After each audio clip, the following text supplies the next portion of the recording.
नमस्कार शेतकरी बंधूंनो, शेती मराठी यूट्यूब चॅनलवर सर्वांचे स्वागत आहे. तर आज आपण या व्हिडिओमध्ये डाळिंबाची बाग बघणार आहोत. साधारणतः 1.5 वर्षाची ही बाग कशा पद्धतीने डेव्हलप केलेली आहे, तर याविषयी आपण आज जाणून घेणार आहोत. साधारणतः 1.5 वर्षाची बाग आहे. तर यामध्ये आंतरपीक म्हणून कांदा लागवड केलेली आहे.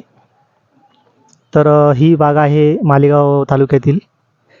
तर कशा पद्धतीने डेव्हलप झालेली आहे व झाडांची वाढ आणि विशेषतः याच्यावर अत्यंत चांगल्या प्रकारे असं हे बाग वाढलेली आहे. तर शेतकरी मित्रांनो, अशा पद्धतीने डाळिंबाची आडव्या 10 वर इथे लागवड केलेली आहे.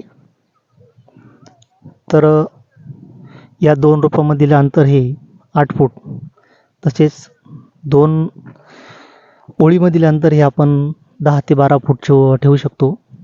तर इथे अत्यंत चांगल्या प्रकारे असे नियोजनबद्ध आंतरपीकसुद्धा इथे घेत आहेत. तर हे डाळिंबाची आता वाढ बघू शकता. साधारणतः पहिल्या वर्षी छाटणीनंतर अशा पद्धतीने याची वाढ झालेली आहे. तर उत्कृष्ट अशी छाटणीसुद्धा इथे केलेली आहे, जेणेकरून आता दुसऱ्या वर्षानंतर याचा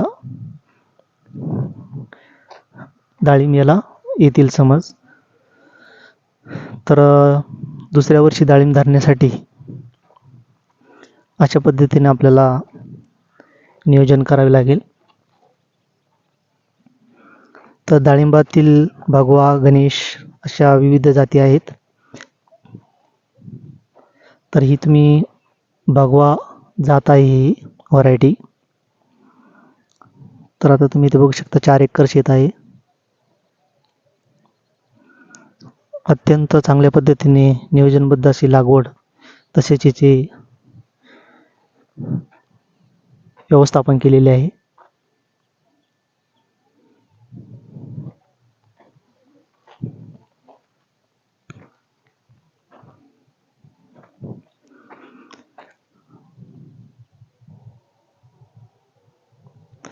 तर मित्रांनो, तुम्ही सुद्धा अशा प्रकारे लागवड करून डाळिंबाचं उत्पादन घेऊ शकता. सध्या डाळिंबाला चांगला भाव मिळत आहे. तर शेतकरी मित्रांनो, आपल्या अशा चॅनलला